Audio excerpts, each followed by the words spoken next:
Gorgeous. Weddings are fantastic. They're this rare opportunity to step out of the day-to-day and say to someone, hey, I kind of like you. We've been videographers in the wedding industry here on Vancouver Island for over 10 years now. And one of the most common things we hear from couples and other vendors who want to plan a sustainable event is, I'd love to, but I just don't know how. So in this series, we're going to explore how to actually have a sustainable event. And with help from vendors all over Vancouver Island and across the wedding industry, we'll talk about how to create and celebrate a sustainable wedding from the planning stages to the footprint that's left behind. From the big picture to the small details, we'll provide tips and tricks for how to get you sustainably wed.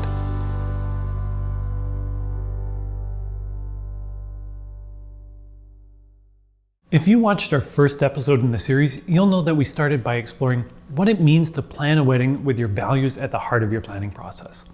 But one of the other things we learned as we talked to industry professionals is that it's so important to find the right vendors, the people who share your values and can bring your wedding to life in a sustainable way. So that's what we're going to explore in this episode. How do you find your people? And to start that, I asked a wedding planner to tell us what exactly is a wedding vendor and how do you start that conversation? Well, I always like to start talking to my couples about these people, these humans that they're going to have all day long at their special day, that they need to be really thinking about what it is and who they want there. And so this team are the people that are going to make your vision become a reality. Caitlin is a wedding planner in Victoria and she is fantastic. I chatted with her a bit in episode 1. We were able to meet at the top of the hill with a sweeping view of the ocean, which is just kind of the perfect Vancouver Island experience. As a planner, part of Caitlin's job is to help couples connect with the right vendors. I always tell couples it's like looking for a date. So, you look at their portfolio, you look at their Instagram, you talk to the mutual friends, and you get a really good idea of who these people are and what they're all about. And then when you do meet up with them, treat it like a first date. Yeah. Talk to them, ask them what they like to do on the weekend, their favorite beverage or their favorite hike, and get to know them on a human level. Right. And then talk to them about the florals or the rentals after that. Because like I said, these are the people that you're spending an entire day with. And so if you know them on a deeper level, then they're going to deliver that vision for you on that deeper level. Right. Because there's a lot of trust there. Like you are putting your trust in these people to make your vision come to life, to make it a reality. So they need to really get you, right? Yeah, and all too often I find that people get in this mindset of a to-do list and they need to check off the list of, okay, I need to get my florist and my photographer and my videographer, check, check, check. Mm-hmm.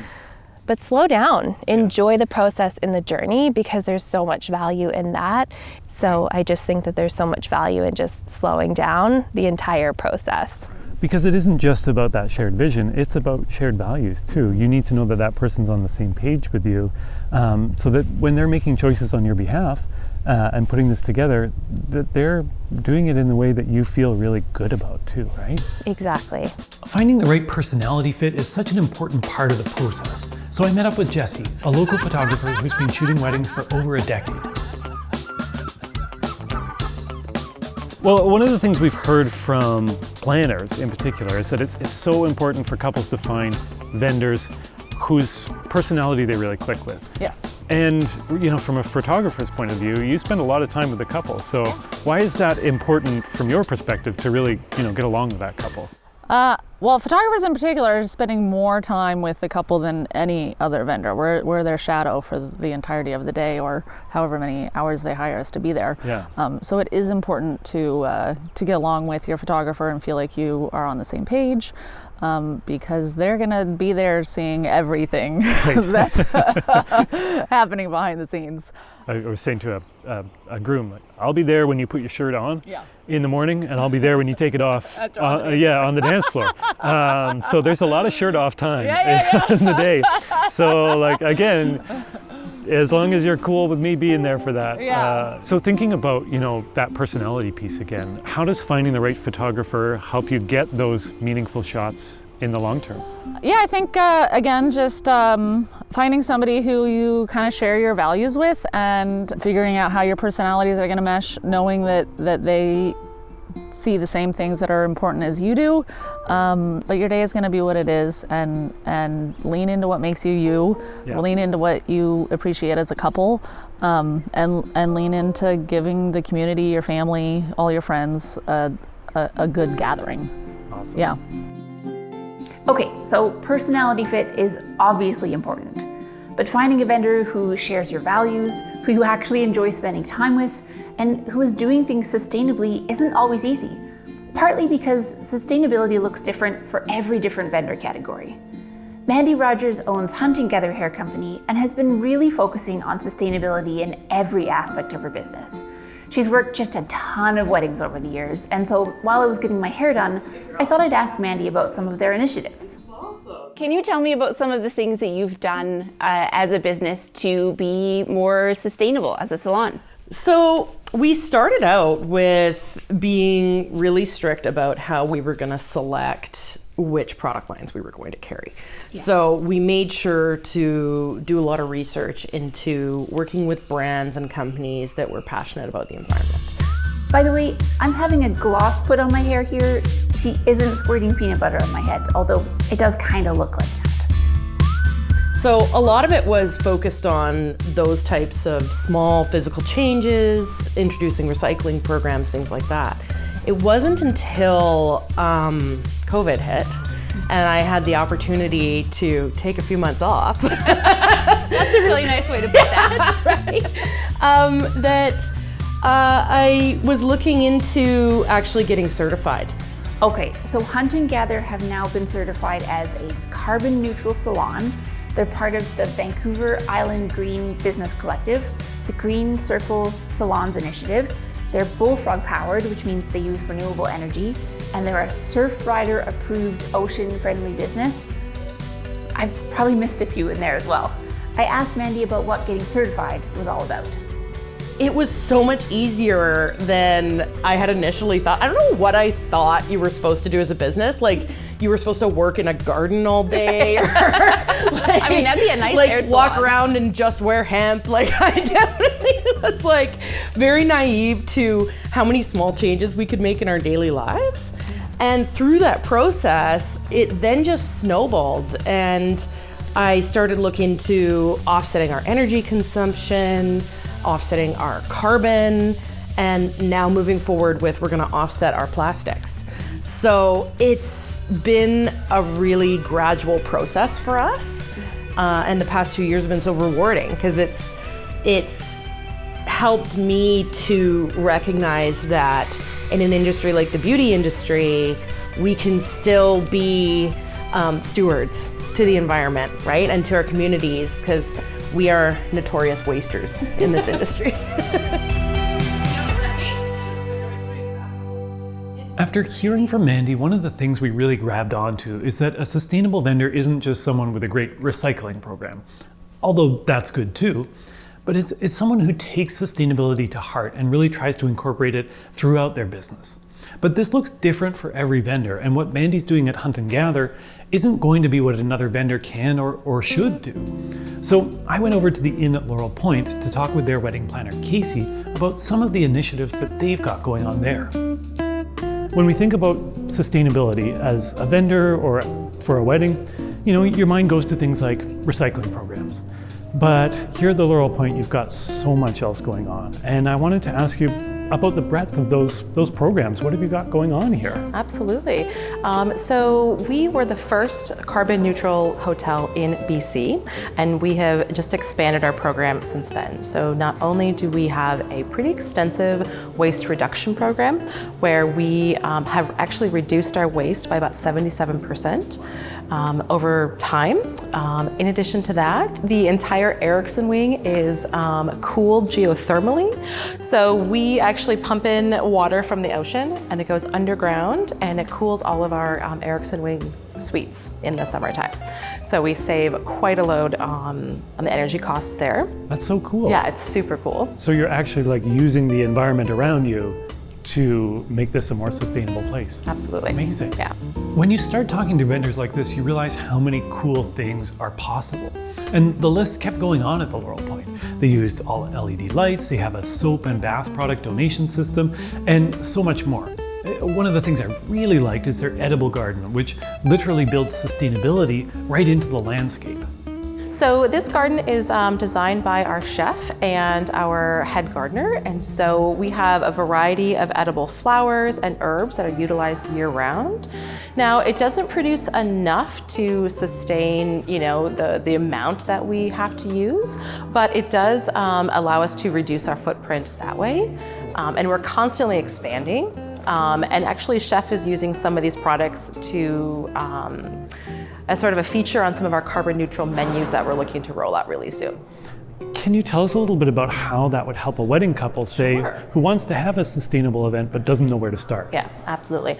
By just making the choice to book an event here, whether it's a wedding or a conference or a social, but mostly weddings, you're already making the conscious choice to have a more sustainable wedding.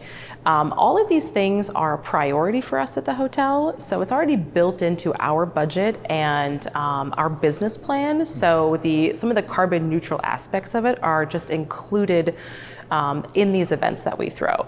I think it's different if it's just two individuals going out for dinner and choosing to have vegetarian or steak. But when you're hosting a party of 100 to 200 people, the amount of carbon that goes into transporting that piece of beef or transporting something across the country, that's a big deal. And if you could make that decision to serve something a little differently or prevent the buffet waste from going into the trash, when we think about the number of weddings that we host or the number of weddings that are being hosted around Victoria, maybe the impact of your one event is not going to be impactful, but when you add all of those weddings together, it's a huge impact. And by making more conscientious decisions, you are doing better by the planet. This is such an important point, and it's something we touched on briefly in episode 1. It's really easy to say, look, this is just one day of my life. I can afford to make some not super sustainable choices. But like Casey says here, it's important to consider the impact of that choice multiplied by, say, 100 guests at your wedding. Then think about the impact of a few thousand weddings just on Vancouver Island alone every year. This industry has a massive footprint, and personally, I think that vendors have a lot of the responsibility to make the changes necessary to reduce that footprint. But that's also why it's so important to find vendors who are doing things that align with your values, who make it easier for you to make smart choices. Now, we've been talking about sustainability from an environmental point of view, but the definition of sustainability can and should be, I think, a lot broader than that. I spent some time talking with Thanushi, the owner of Wild Bee Florals, about what sustainability can look like when we think about it more holistically. Sustainability means that we are working within a cycle or a system that you're not extracting too much and you're putting it back in. So if you're looking at the workforce that's going into growing the flowers, that means like people are feeling well respected. Their health is considered. They are able to survive off of how they're contributing to the operation.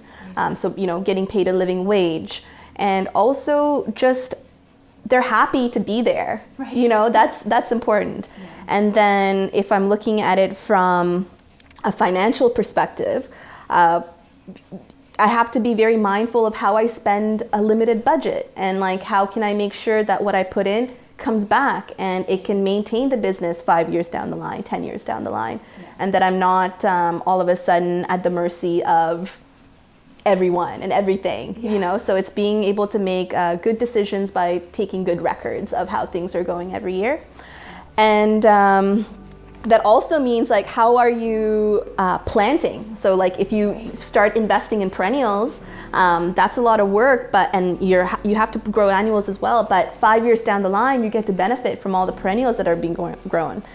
So that's awesome. Thanushi's really great at looking holistically across her farm to make sure that everything she does is as sustainable as possible. And we're going to come back to her later in the series to chat about what regenerative agriculture looks like.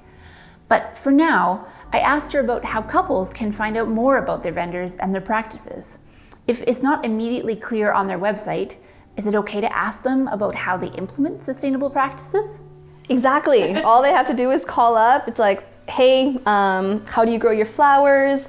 What kind of sustainable practices do you use? Like, we don't use floral foam, or we don't use, like, again, fungicides or pesticides. So just being able to talk about that is great. Yeah. And what's cool there is that I think that I was like looking at things with a wedding as being an opportunity to learn and bring things into the rest of your life as well. So if this is something that you haven't really thought about before, and you're regularly getting flowers, say from the grocery store, and bringing them into your house, this could be something that extends further into the rest of your life as well. For sure, paying attention to how you consume, doing it intentionally. It's like we're going against this crazy machine that's telling us that we have to have more, and like, and that we need to like work our butts off to be successful. So reeling it back in, that's like a difficult thing to sometimes come into terms with when you are so used to comparing yourself, and so going against the machine is difficult, but you have to do it. And luckily we have other folks that are working on it too. So it's just like building momentum and just keeping at it. Yeah. Keep educating yourself. Before we wrap up this episode, I wanted to spend a minute on the point that Thanushi just made there. Planning a wedding can be tough, and there are so many external pressures and expectations, and it's just really easy to get caught up in the machine that is the wedding industry.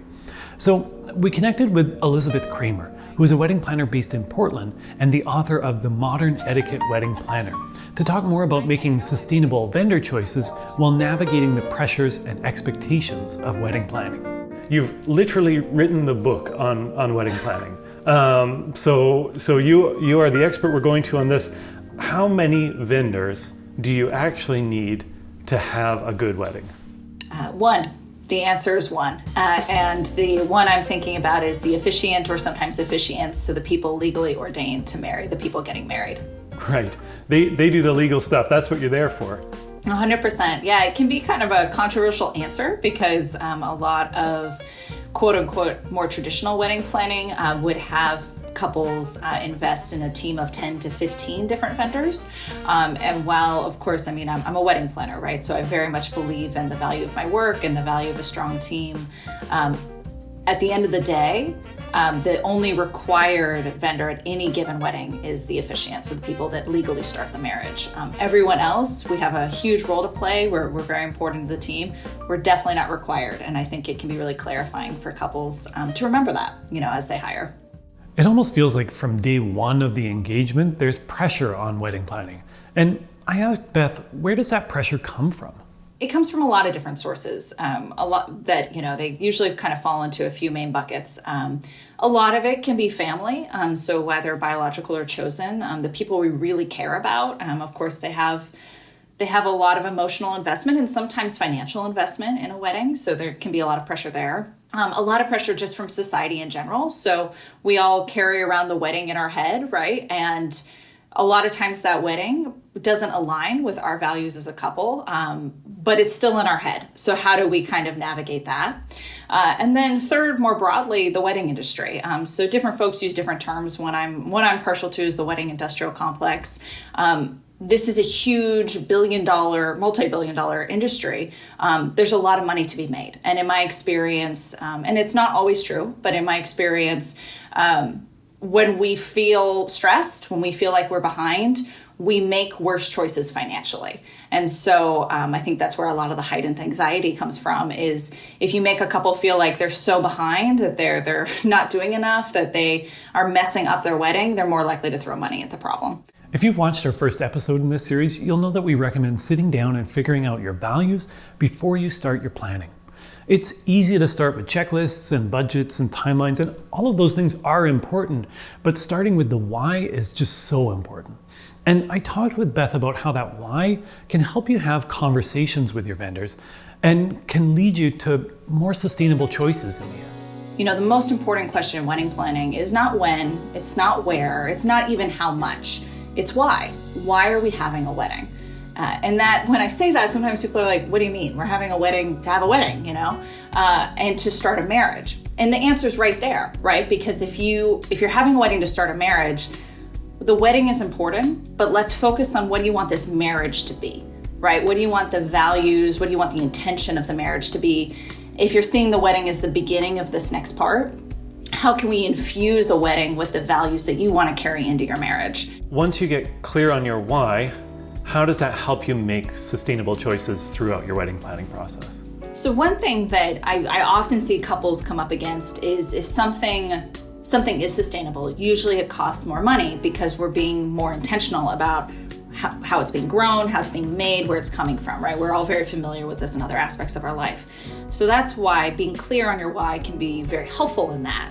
Because, for example, if flowers are a key part of moving you closer to how you want to feel on your wedding day, ideally, that will be a vendor that you are in a place where you're going to prioritize them more, which often means we're in a place where we can put more money against it, which usually means that we have more options when it comes to finding a florist that doesn't use flower foam, finding a florist that grows locally or sources locally, finding a florist that has organic or natural processes in their growing that is sustainable. So just one example of what that could look like, that if you have the budget, you can afford those things that then also are in line with your values, which also feed back into how you want to feel and what you're giving back to your wedding. So it all is kind of a circle at the end of the day. There are some awesome things to unpack there in Beth's answer to that question. And if you want to learn more about the importance of thinking locally and seasonally for your wedding, stick around for our next episode.